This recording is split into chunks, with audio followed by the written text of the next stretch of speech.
क्या दुनिया का सबसे शक्तिशाली सैन्य संगठन नाटो टूटने की कगार पर है? क्या तीसरे विश्व युद्ध की चिंगारी अब उस समंदर में सुलग चुकी है जहां से आपकी और हमारी गाड़ियों का तेल आता है? जी हाँ, पश्चिम एशिया में जारी जंग अब दुनिया की सबसे संवेदनशील नस पर पहुंच गई है, यानी स्ट्रेट ऑफ हॉर्मुज। ये वो समुद्री रास्ता है जो अगर बंद हो जाए तो पूरी दुनिया में हाहाकार मच जाए, और इस वक्त ये रास्ता बंद है।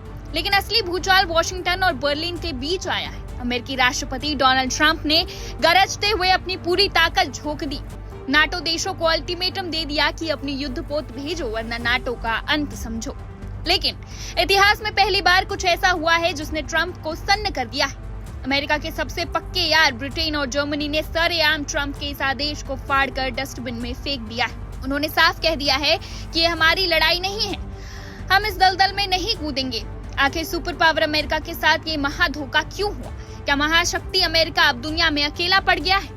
मामला बेहद गंभीर है। ईरान के साथ बढ़ते तनाव के बीच ईरान ने होर्मुज से गुजरने वाले अमेरिकी और इसके सहयोगी देशों के जहाजों के लिए रास्ता प्रभावी रूप से बंद कर दिया है। आपको बता दें कि पूरी दुनिया के तेल निर्यात का एक बहुत बड़ा हिस्सा इसी संकरे समुद्री रास्ते से होकर गुजरता है। अब इस नाकेबंदी को तोड़ने के लिए अमेरिकी राष्ट्रपति डोनाल्ड ट्रंप ने एक बड़ा दांव खेला।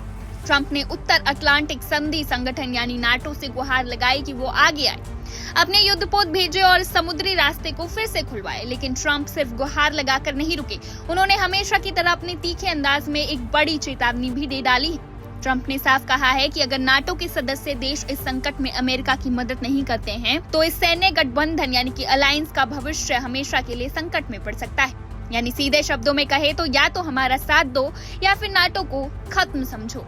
लेकिन ट्रंप की इस धमकी का असर यूरोप पर वैसा नहीं हुआ जैसा उन्होंने सोचा था। सबसे बड़ा झटका लगा अमेरिका के सबसे पुराने और खास दोस्त ब्रिटेन से।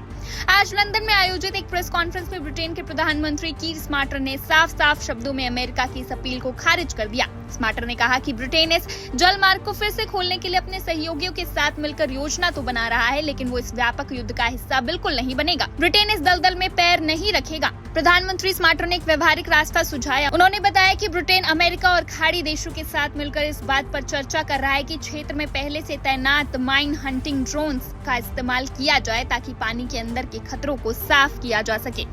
लेकिन उन्होंने साफ संकेत दे दिए हैं कि ब्रिटेन वहां अपने बड़े युद्धपोत भेजने की गलती कतई नहीं करेगा। वैसे ट्रंप और स्टारमर के बीच में कड़वाहट नहीं है। इससे पहले भी ट्रंप ने स्टारमर की तीखी आलोचना की थी, क्योंकि ब्रिटिश प्रधानमंत्री ने शुरुआत में अमेरिका को ईरान पर हमला करने के लिए ब्रिटेन के मिलिट्री बेसिस का इस्तेमाल करने की इजाजत देने से इनकार कर दिया था। ब्रिटेन ने तो फिर से कूटनीतिक भाषा का इस्तेमाल किया, लेकिन जर्मनी ने तो सीधा और दो टूक जवाब दे दिया है। जर्मनी के नए चांसलर फ्रेडरिक मर्ज के प्रवक्ता ने एक बयान जारी कर दिया है। पश्चिम एशिया का ये युद्ध नाटो से संबंधित नहीं है और ये नाटो की लड़ाई बिल्कुल नहीं है। ये बयान बताता है कि यूरोपीय देश इस वक्त अमेरिका के किसी भी आक्रामक सैन्य अभियान का हिस्सा बनने से किस कदर कतरा रहे हैं। यही नहीं, ब्रुसेल्स में यूरोपीय संघ EU के विदेश मामलों की परिषद की एक बेहद महत्वपूर्ण बैठक होने वाली है। इस बैठक से ठीक पहले जर्मनी के विदेश मंत्री योहान वाडेफुल ने भी आग में घी डालने का काम कर दिया है। उन्होंने साफ कहा कि होर्मुज की नाकेबंदी के मामले में नाटो को किसी भी तरह का हस्तक्षेप नहीं करना चाहिए। उन्होंने याद दिलाया कि नाटो ने इस विषय पर कोई फैसला नहीं लिया है और न ही ये उसकी जिम्मेदारी के दायरे में आता है। यूरोप के इस ठंडे रवैये से डोनाल्ड ट्रंप बुरी तरह भड़क गए हैं। ट्रंप ने एक बड़ा दावा करते हुए कहा है कि ईरान के साथ चल रहे इस भीषण भू राजनीतिक तनाव में नाटो सहयोगियों ने अमेरिका की पीठ में छुरा घोंपा है, उनका अपेक्षित समर्थन नहीं किया है। ट्रंप ने खुलकर इटली और जर्मनी जैसे बड़े देशों का नाम लिया और कहा कि जरूरत के समय ये देश गायब हो गए। इसके साथ ही ट्रंप ने उस पुराने विवाद को फिर से हवा दे दी है जिसे हम डिफेंस बर्डन शेयरिंग यानी रक्षा बोझ का बंटवारा कहते हैं।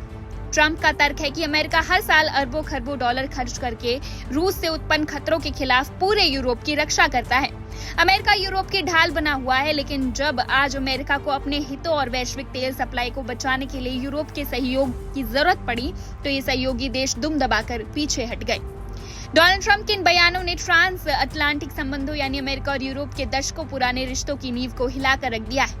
आज हर कोई यही सवाल पूछ रहा है कि क्या वाकई नाटो सिर्फ कागजों का शेर बनकर रह गया है? क्या सामूहिक रक्षा की वो कसम अब टूट चुकी है? होर्मुज में जहाजों की आवाजाही भले ही बंद हो, लेकिन इसने वैश्विक राजनीति में बयानों के ऐसे युद्धपोत छोड़ दिए हैं जिन्हें शांत करना अब किसी के बस में नहीं दिख रहा। एक तरफ ईरान की जिद है, दूसरी तरफ ट्रंप का गुस्सा और बीच में खड़ा है सहमा हुआ यूरोप। अब देखना बाकी है कि क्या नाटो देश ट्रंप की इस धमकी से डर जाएंगे। फिलहाल इस खबर में बस इतना ही। देश और दुनिया की तमाम बड़ी खबरों के लिए देखते रहिए one India Hindi. Subscribe to One India and never miss an update. Download the One India app